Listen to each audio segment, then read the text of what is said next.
তুই তো দেখতেছি মারি খাবো নি আজকে মনে হয় তুই ভাইরাল করবি না আমার মানুষকে কের সেবা গরমের মধ্যে জাম্পার গাইতেছে এত বিপদ দিন কয়টা হাজিরি কাম করেন? দিন হচ্ছে কাজ করতেছি 700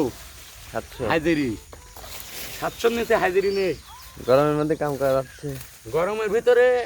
কাজ করা যাচ্ছে না না গেলেও এখন ধরেন যে পেটের দায় এখন করতেই হবে কাজ আমি কিসের পেটের বই দায় এটা? খাতে চাই না করলে পরে ধরেন যে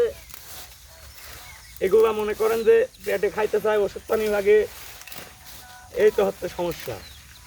একটা মোটর সাইকেল কিনেছি মোটর সাইকেলে ধরেন তেল নেওয়া লাগে বিকাল সকালে ধরেন বাড়াইনি লাগে তাহলে কত ধরেন ঝামেলা ধরেন যে গাড়িটা কিনেছি খাবে 4 ধরনের যাবো হাইটে যাবো ভাবি ওই কারণে গাড়ি কিনা 1 লিটার তেল হবে 15 দিন আমি চলি তাহলে এবার বোঝেন যে আমি কি গাড়ি চালাই চলাই চলাই না গাড়ি